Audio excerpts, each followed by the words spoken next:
Баткенде президенттин атайын өкүлү дайындалат. Президент Садыр Жапаров бүгүн Баткен облусунун чек арадагы айылдарды калыбына келтирүү жана өнүктүрүү боюнча биринчи кезектеги чаралар жөнүндөгү жарлыкка кол койду. Ага ылайык бул максатта премьер-министр төрагалык кылган мамлекеттик комиссия түзүлөт жана аталган облуста президенттин атайын өкүлү дайындалат. Комиссиянын чечимдеринин аткарылышын камсыз кылуу, мамлекеттик органдардын ишин координациялоо, жергиликтүү өз алдынча башкаруу органдары менен өз ара аракеттенүү жана жергиликтүү элге жардам көрсөтүү президенттин атайын өкүлүнүн негизги милдеттери болуп эсептелет деп белгиленсин деп жазылган жарлыкта. Документке ылайык өкмөткө, улуттук банкка, чек ара жаңжалынан жабыркаган аймакка, жарандарга ар тараптан жардам берүүнүн жолжобосун, тартибин иштеп чыгуу, долбоорлорду, программаларды даярдоо тапшырылды. 28-30 апрель жана 1 майда Кыргыз-Тажик чек арасында болгон куралдуу жаңжалда 36 кыргызстандык курман болуп, 180ден ашуун жарат алды. Булак Азаттык.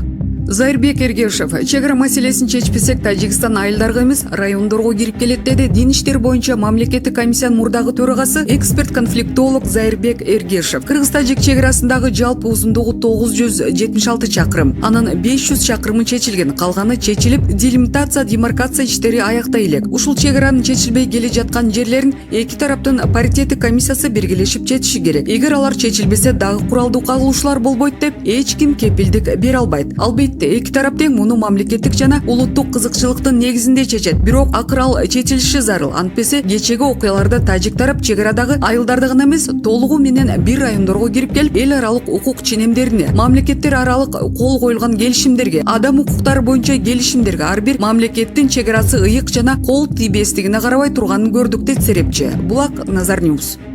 Улукбек Марипов кызматынан кетти. Президент Садыр Жапаровдун жарлыгынын негизинде Кыргыз Республикасынын конституциясы жөнүндө мыйзамдын 4-беренесине ылайык Улукбек Асамидинович Марипов министрлер кабинетинин төрагасы болуп дайындалды. Президенттин басма сөз кызматы билдиргендей, ал мурунку премьер-министр кызматынан бошотулду. Булак Назар Ньюс.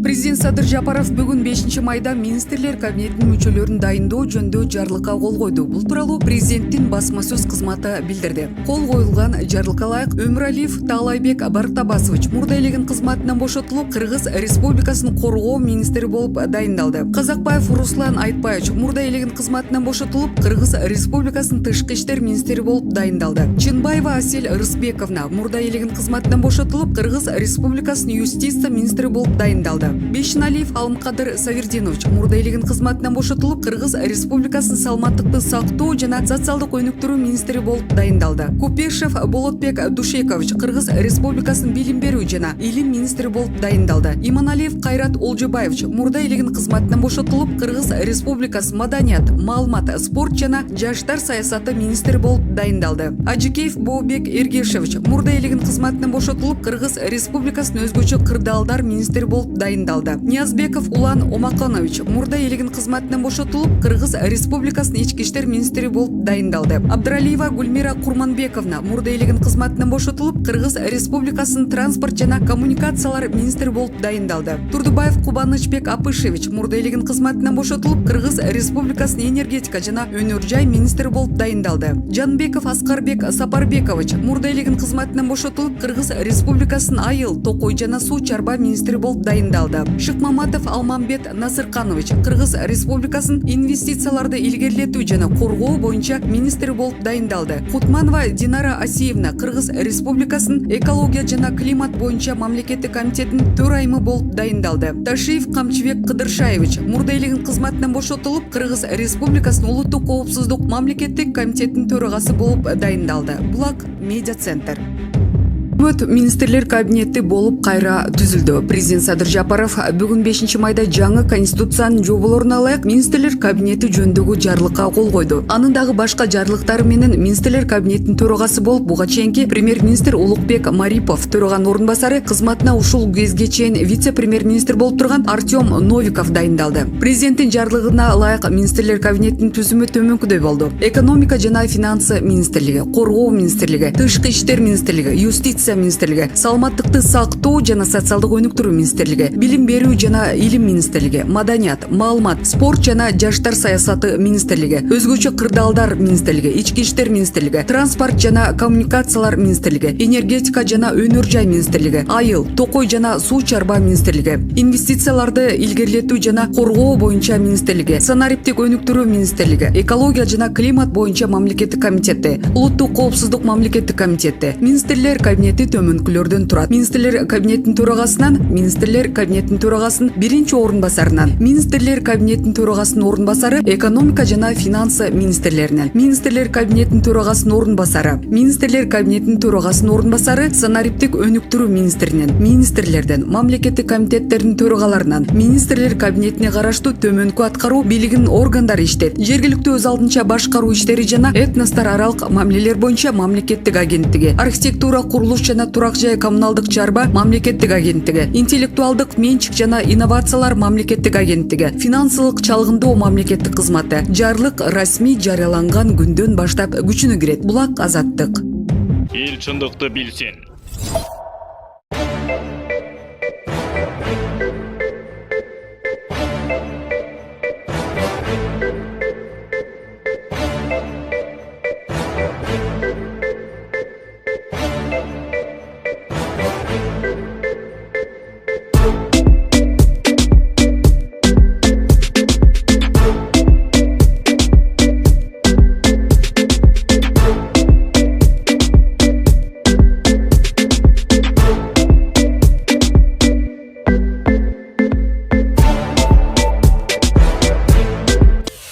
Assalamu alaikum, men Датка каналынын подписчиктери, достор, сиздер менен мен дагы деле Сабира Пурункулова жана мен сиздер менен көрүшпөй кеткениме бир 2 жумада болуп кетиптир. Бирок мен жөн жүргөн жокмун, сиздерге өтө жакшы жаңылык менен келдим. Биз Тургун экөөбүз биргеликте оюн өткөрөлү деп чечтик. Баарыңыздарга салам достор. Биздин бул розыгрышыбызда 4 автоунаа коюлган. Бири Mercedes-Benz үлгүсүндөгү автоунаабыз 2010-жылкы, Toyota Camry 2014-жылкы, Kia Rio 2016 жана ошондой эле Kia Rio 2017. Бир гана автоунаалар менен чектелип калбастан достор, бизде дагы акчалай сыйлыктар бар. Бул дегени 1 конвертте 100 000 рубль, 10 конвертте 20 000 рубльдан, 20 конвертте 10 000 рубль жана ошондой эле 40 конверт 5 000 рубльдан. 10 уюлдук телефондон сырткары сиздер үчүн сонун мүмкүнчүлүк. Эгер сиз бизден эң көп билет алган болсоңуздар, iPhone 12 уюлдук телефону сиздерге белекке берилет. Билеттин баасы достор 2,5 000 рубльдан жана ошондой эле количествосы 1650 штук. Азыркы учурда бир 800дөй билет калыптыр сатыкта, ошондуктан шашылыңыздар билеттерди алганы. Тет эл жерде көрсөтүлгөн номерлерге кайрылыңыздар. Моундай чекти жөнөтсөңүздөр 1-2-3 күндүн ичинде өздөрү сиздерге билеттер жазып жөнөтүшөт.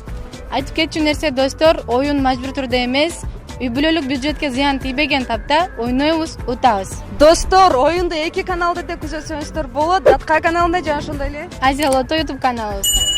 Финалга чейин бардыңыздар, сак саламатта туруңуздар. Көрүшкөнчө. Эл чындыкты билсин. Келтирилген зыяндарды мамлекет өзү эмес, тажик тарап төлөп бериши керек. Достор, бир эле мисал, эгерде кошунан кокустан эле сууну каптатып, затопление жиберген болсо, ал сөзсүз келтирилген чыгымды төлөп, толугу менен ремонт иштерин жасаганга милдеттүү. А биздин кошуна затопту кой, атайын курал менен келип, өлтүрүп, өртөп жиберсе да, чыгымды биз өзүбүз төлөйбүз деген түшүнүш кыйын болду. Анда Международный военный трибуналдан эмне кереги бар? Ошолор толук иликтеп баасын бериши керек. Түшүнөт элем, эгерде 2 киши уруша кетишип, өз ара чечишип алдык, эч кимге доом жок деп милицияга арыз жазбай коюшса болот эле. Азыр мамлекет аралык жанжал чыгып турат. Биз өзүбүз чечишип алабыз. Эч кимге доо койбойбуз деген болбойт. Кыргыз эли абдан боорукер жардамга даяр элбиз. Биз дагы эле карапайым колунда барлар, кыскасы эл өзү мамлекеттин ишин өз милдетине алып гум жардам издеп ташып берип жүрүшөт. Кээ бир колунда барлары 20 үй салып берем деп жатышат. Молодцы. Бирок чын айтсам, Баткен боюнча өкмөт иштеп, гуманитардык жардамды жардамдай, каражаттай таап, келтирилген чыгымды өкмөт мыйзам менен бериши керек. Өкмөттүн толук милдети. Согушту карапайым эл кылган жок. Кийин эл аралык сотту кычыратып, утуп туруп, тажиктерге төлөтүш керек эле деди Сыймык Жапыкеев. Булак медиа центр. Эл чындыкты билсин.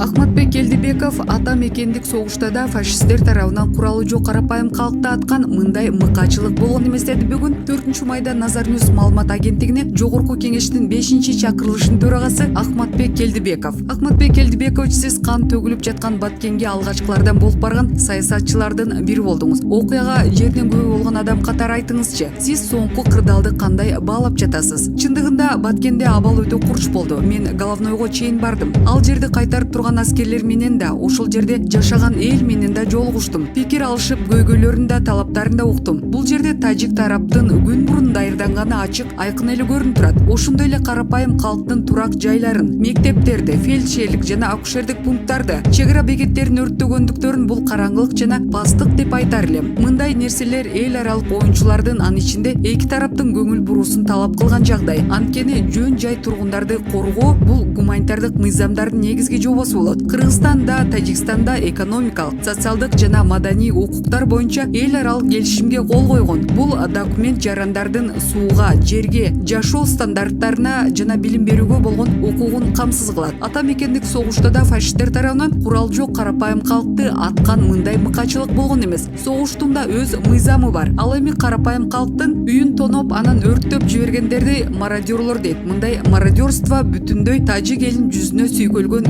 көп болот. Ал эми куралы жок карапайым калкты кордоп, алсыз аялдар менен жаш балдарга чейин ок чыгаргандар бүгүн согушту көргөн, оор жоготууларды баштан өткөргөн тажик элин дүйнөгө мыкачы, ташпор кылып көрсөтүшкөнү бүгүнкү күндүн чындыгы. Того терин айтканда, бир карын майды бир кумалак чиртет дегендей, кечеги мекенибизге кол салган бир учтоп бүтүндөй тажик элине жана тажик мамлекетинин кадыр баркына доо кетирди. Баткен облусундагы чек араны коргоо үчүн аларга курал жарак берүү тууралуу талабы менен бир топ адамдар өкмөт үйүнүн алдында митингге чыгышты. Бул коомчулукта эки ача пикирди жаратты. Бул боюнча сиздин көз карашыңыз. Мекендин бүтүндүгүнө доо кетип Баткенде согуш болуп жатса, борбордо аянтка митингге чыгып, өзүн калп эле патриот көрсөткүсү келген провокатор адамдарды мен мекендин чыккынчылары деп атайт болчумун. Ички иштер министри Улан Ниязбеков туура чечим кабыл алыптыр. Аскердик билетиңер барбы? Мына бул унага түшкүлө военкоматка барып, ошол жерден тактайлы десе, көпчүлүгү унага түшпөй койгон маалымат каражаттарынан окудум. Ошондой эле ал аянтка чыккандардын баары эле калп патриоттор дегенден да алысмын. Бирок мекенге күйгөн адамдар бийликти басып алууга эмес, мекенди коргоп калуу үчүн ошол турган унааларга чуркама, курал берсеңер унага олтурам, болбосо жок дегендерди да тасмадан көрдүм. Алгач кан төгүлүп жаткан жерге баруу керек, анан курал талап кылган туура болот. Борбордо жатып алып курал талап кылуу бул акылга сыйбас жорук. Анан эң негизгиси биз аскердик техникаларды алышыбыз мезгил талабы болуп жатат. Ошондой эле чек арабызды эл аралык мыйзамдарга, протоколдорго ылайык канча каражат, канча күч талап кылынбасын, зым менен тартып чыгышыбыз кажет. Анткени бүгүнкү болгон нерсе эртең кайталанбайт деп эч ким кепилдик бере албайт. Бул согуш бизге биз туш келип жаткан коркунучтардан кабар берди. Согуш биздин коопсуздугубузду, дүйнөдөгү абалыбызды, армиябызды, экономикабызды иргеп көрсөтүп берди. Бирок акыркы мүнөттөрдө аргасыздан кабыл алынган чечимдер Кыргызстандын коопсуздугун сактоо үчүн ишенимдүү стратегия эмес. Ошон үчүн биз азыр ар кандай көз караш, принциптердин ээси болсок дагы мекен үчүн, мамлекеттин бүтүндүгү үчүн өз жеке кызыкчылыктарыбызды артка таштап, чогуу, ынтымакка биргелешип иш алып баруу зарыл. Кыргызстан менен Тажикстандын ортосунда этникалык жана географиялык жактан бири-бирине чырмалышкан аймактар бар. Эки эл өз ара байланышып жашап келген. Дайыма ошондой боло берет. Андыктан алардын суу жана жерге болгон укуктарын сыйлоо менен маселенин чечүүнүн жаратман жолдорун табуу керек. Курал жарак, танка жана тик учактарды колдоонун ордуна туура башкарууну жана мыйзам үстөмдүгүн камсыз кылуу абзел.